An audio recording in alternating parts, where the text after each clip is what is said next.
As battery electric vehicles continue to grow in popularity here in America thanks to Tesla, a lot of you have been asking a very simple question. What in the world has Toyota been doing in order to compete in that space? Now, 20 years ago, Toyota was once the leader in electrification with the first generation Prius. However, since then, the Prius has really lost the cool factor that it once had many years ago. So to answer your simple question, Toyota has really been putting all of their eggs into the fuel cell electric vehicle basket. And the vehicle that I have today is their current rendition of that. This is the 2019 Toyota Mirai. Now, Mirai itself means the future or future in Japanese. And I'm here in Greensboro, North Carolina to drive this 2019 Mirai. So the big question I want answered, is the 2019 Mirai truly the future of automotive driving? That's what we're here to find out.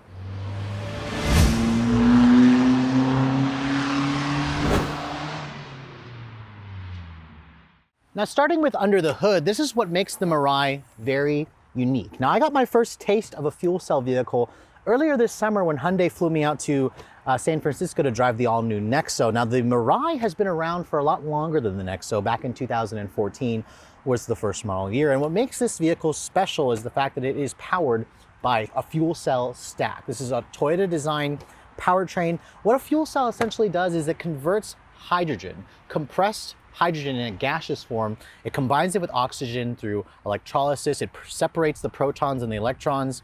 The byproduct of this is electricity that powers the electric motors and water vapor and heat. So the only thing that comes out of the tailpipe for this vehicle is clean water vapor. Now, fuel cell technology has been around for a long time, and I actually used to think 10 years ago this was the future of automotive motoring. However, with the infrastructure of fuel cells simply not progressing as fast as battery electric vehicles, my perception is starting to change. Now, that doesn't mean that this is not a bad vehicle. In fact, it produces 151 horsepower and 247 pound-feet of torque. So typical with electric motors, very, very strong torque, lots of low-end pull, which is very good with giving you that impressive off-the-line feel. Now, there's an MPGe equivalent for this vehicle of 67 miles to the gallon, which really doesn't make sense. Really, what you want to know is the range. This car is capable of going 312 miles on a full tank of hydrogen, but you also have to keep in mind hydrogen is only available in California. There's about 38 stations total, and there's one station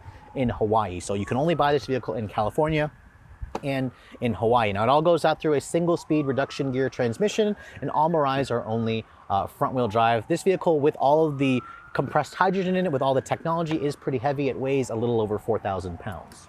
So let's talk about the exterior design of the 2019 Mirai. For a vehicle that has the name future in it, literally, you expect the design to definitely look a little bit futuristic. And when Toyota showed this car about 5 years ago, it was a very, very radical looking design. In fact, I actually thought it was one of the ugliest vehicles that I ever saw. I blame this car entirely for the styling direction that we got with the Toyota Prius. The Toyota Prius sales have tanked because of the styling, and you can basically thank this car. Now, when you look at the actual front fascia design, I like the fact that Toyota has included all LEDs at the front end. You can see LED low and high beams, LED daytime running light, and LED turn signals mounted here on this lower portion of the front fascia.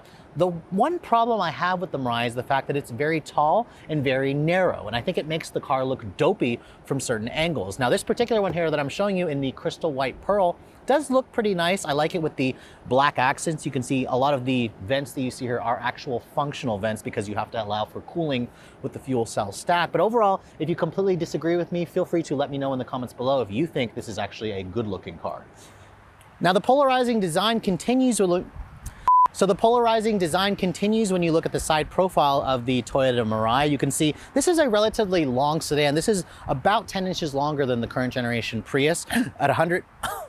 Now, the strange styling continues when you look at the side profile of the Toyota Mirai. Now, God, I really wish that didn't happen.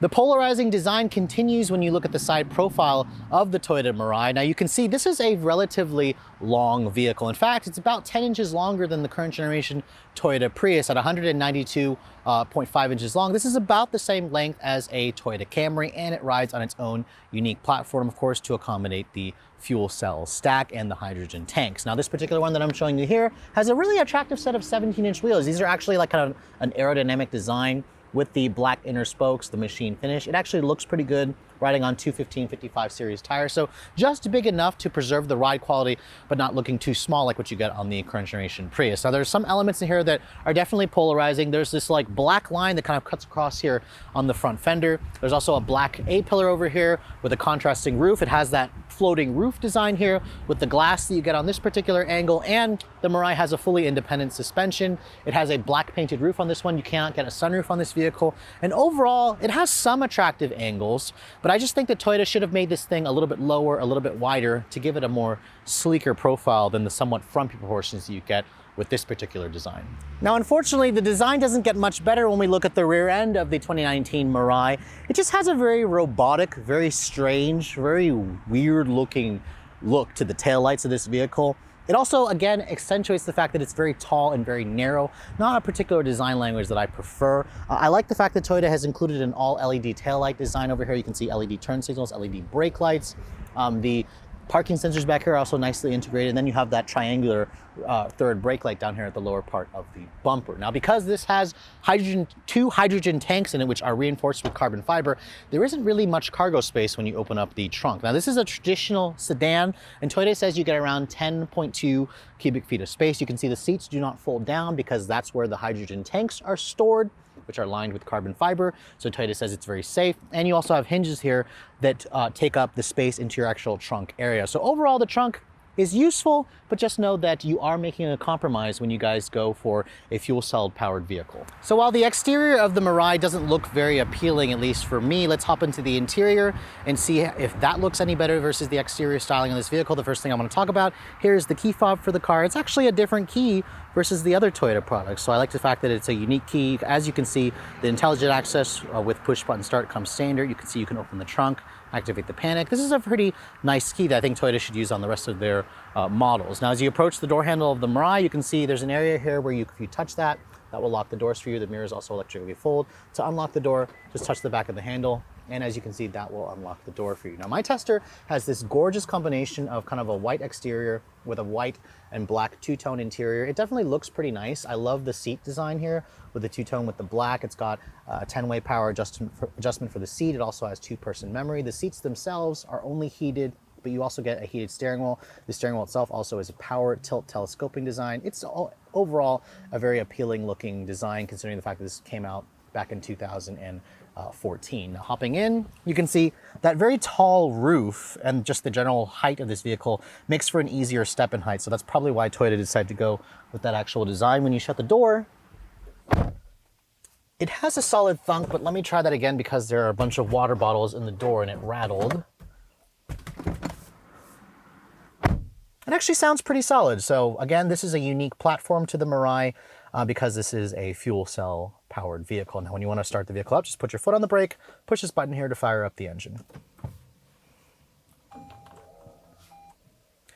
And as you heard, it makes a very interesting noise. That's actually the fuel cell stack kind of warming up and turning everything on, and then it kind of goes away and it sounds like I'm just in a regular old electric car. And as you can see, the main detracting factor of this interior is this very small Toyota head unit here. This is kind of like the 7-inch display. This display in general is old because it doesn't have Apple CarPlay or Android Auto or Amazon Alexa. In general, Toyota has a much bigger system, but this is a pretty old screen, so that doesn't, or an older design, that doesn't surprise me. The materials, you can see, it is a soft touch injection molded plastic on the upper portion. It's actually a padded leatherette Softex material on this dashboard here, which is nice. You have some silver trim, black accents. The vents are in a very interesting position over here. The head unit, I've shown you guys this before in other Toyotas. It's pretty easy to use.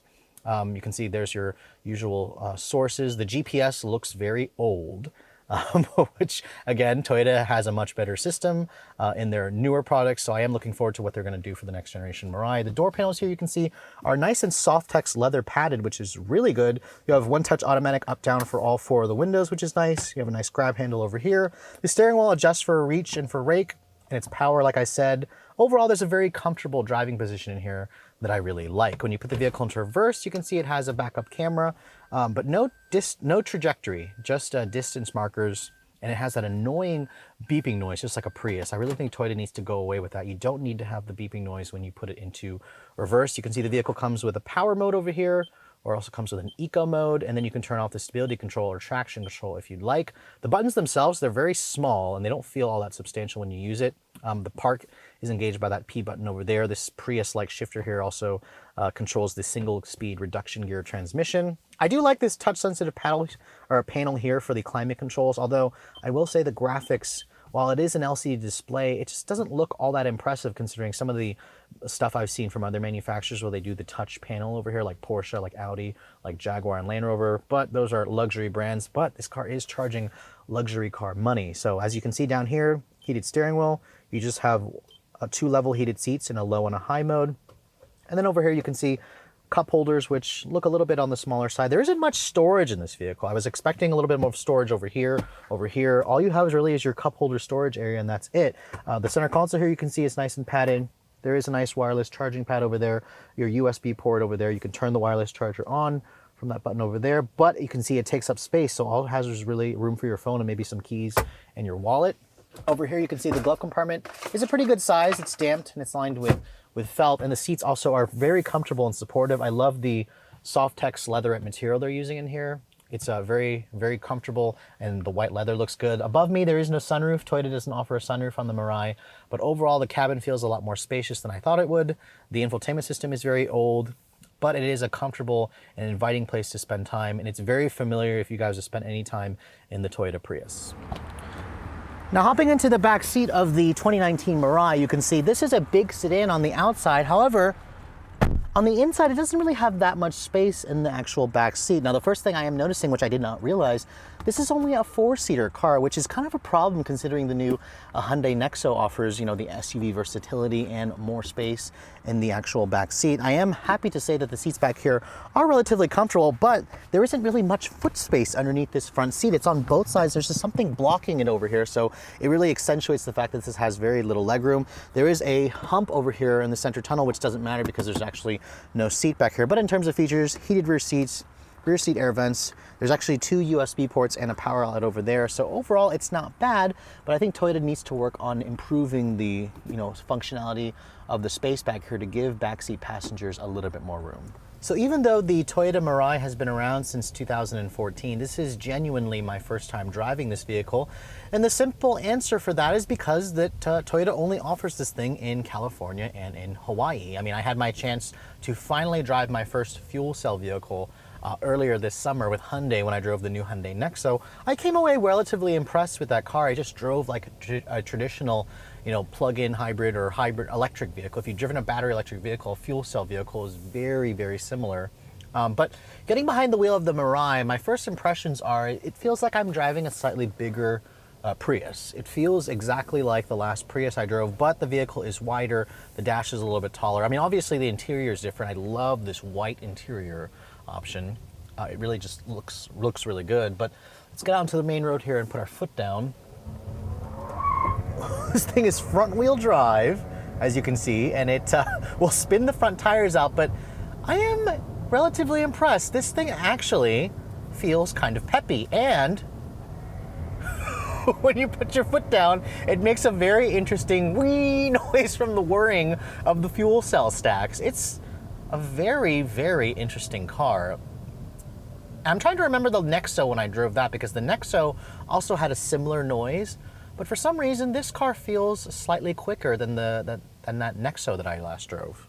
Now, those of you who think driving a fuel cell car feels like you're driving the future, basically it just feels like you're driving an electric car. I mean, this has the same principles of a battery electric car, but you don't actually have to plug it in because it has a fuel cell stack that converts hydrogen, matches it up with oxygen, creates a chemical reaction, and then it separates the electrons and the protons and produces electricity, and water vapor comes out. So this car in general, you feel good driving it. That's the same kind of feeling that I got with the Nexo, and honestly, you wouldn't even be able to tell you're driving a fuel cell car. I mean, the steering of this car is very light. The throttle pedal isn't touchy. It feels like it's been calibrated well. The brakes also feel like they are a little bit odd at first, but they have good initial bite. The transmission, it does have a braking mode where it does have some regen braking, but I do wish that it was a little bit stronger. And the visibility in here is okay, but I don't particularly love the long dashboard design. The car itself feels a little bit wider than a Prius, but it also does feel a little bit narrow. as well. You get a sense that you're sitting up a little bit taller than I would like. But overall, it's a very, pleasant driving experience driving the Nexo. It's a very smooth and refined car that actually has surprisingly decent amount of power. Toyota says this will get to 60 in around 8.9 seconds, which honestly, this thing feels faster than the 8.9 that Toyota is claiming. This thing does have some driver assistance, which does come standard. Remember, this is kind of like the flagship of the Toyota lineup, so she ain't a cheap car if you were gonna buy this thing at, $58,000. And also, this thing has a really nice ride quality. It has a very comfortable ride. The 17-inch wheels don't make any noise. It's very quiet in here. So for those of you who are lucky enough to live in California or in Hawaii and drive this thing, it makes for an excellent commuter car, and I can see exactly why Toyota actually managed to sell a decent amount of these. Last year, a Toyota sold about 1,800, which is not bad considering this is only available in California and Hawaii. It just goes down the road really well. It has really comfortable seats. It's super quiet in here. It has mostly enough power. And when my foot goes down to the floor, I find that it has pretty good acceleration. It doesn't feel terribly sluggish. I mean, this is just a really interesting car, but what makes me sad is how slowly fuel cell vehicles have progressed, in terms of the infrastructure. There's very little infrastructure for fuel cells. I mean, Toyota says that they're working on adding, the infrastructure to the Northeast soon, and they're kind of fighting the regulations where the infrastructure is there, it just hasn't been approved to turn on yet by US regulators. So I think this technology could be a really great, addition to battery electric vehicles. But until the fuel cell infrastructure really catches up, Toyota really is in a very niche market, and it's kind of sad to see.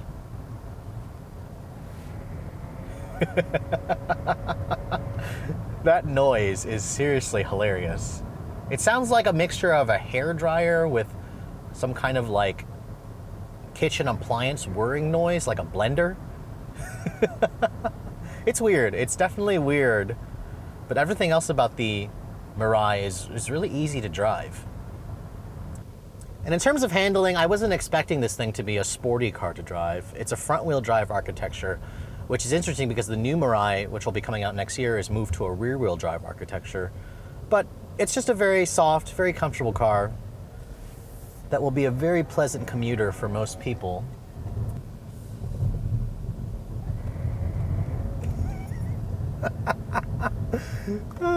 Such a weird noise. So as you can see, if you can get past the odd proportions of the 2019 Mirai, this is actually a pretty entertaining car to drive, especially if you guys are looking to be an early adopter. This is one of the first mass-produced fuel cell cars in America, if you guys are lucky enough to live in California or in Hawaii. That's where you can purchase one of these things. And as you guys saw, it has a relatively good acceleration from the engine. It's a very comfortable, quiet interior. The seats are comfortable. There is relatively good space in here, although new competition from Hyundai has made the Mirai a little bit more cramped in the cargo area and in the back seat. And really what Toyota has done here is they've kind of paved the way to show that they are putting all their eggs into the fuel cell basket, because they are working on a new generation Mirai for the 2021 model year, and Toyota promises that vehicle will be a lot sleeker, will be a lot more luxurious, and will supposedly get about 30% more range versus this one, which at 312 miles is relatively good. But remember, the Honda Clarity fuel cell car gets around 360 miles of range, while the new Hyundai Nexo gets about 380 miles of range if you guys go for the base model. So with all that said, what's it going to cost to put a Mirai in your driveway if you guys are looking to purchase one of these if you live in California? Well, this car, you can actually buy it. It's one of the few fuel cell cars besides the Nexo that you can buy. It starts at $58,500, so it's actually about $200 more than the Nexo, which sounds like a crap ton of money because it is. Now, there is a federal tax credit on this vehicle for $7,500 from the feds. And then depending on the state, I think California also gives you another $5,000. Toyota also slaps on a $7,500 rebate if you actually want to buy these things. So in reality, you're not going to be spending almost $60,000 for this car. Most of you, in fact, Toyota says about 99% of people who buy the Mirai actually lease it, because there's an insanely good lease rate. If you live in California, you want to drive this thing 12,000 miles a year, you want to lease it for 3 years, all you have to do is put $2,500 down, And you can lease this exact car that I'm showing you for $389 a month. That's actually a really big steal. It's one of the cheaper leases. I mean, the Nexo lease is for around $399 a month, while the Honda Clarity lease is for around $379 a month.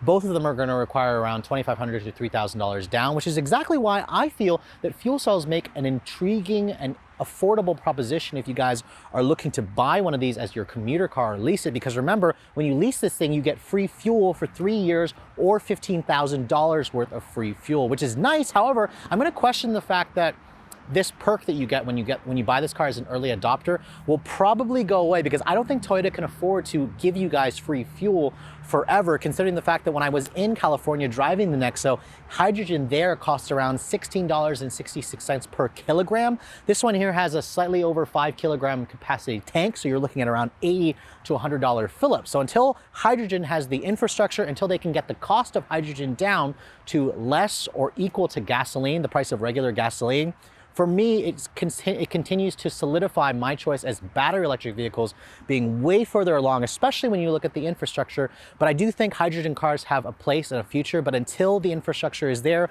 until the cost comes down for hydrogen, until you can actually buy these things in all 50 states as opposed to just one state, and you can't even travel outside of the state that far, it's going to continue to stall fuel cells until the infrastructure finally comes in. But with all that said, I hope you guys have enjoyed my full overview on this 2019 Toyota Mirai. If you're also looking to see the latest cars I'm testing, be sure to follow me on Instagram at redline_reviews. Like us on Facebook, and as always, guys, please keep subscribing to the Redline Reviews YouTube channel for all the latest reviews. Thank you so much for watching. I'll catch you all in the next video.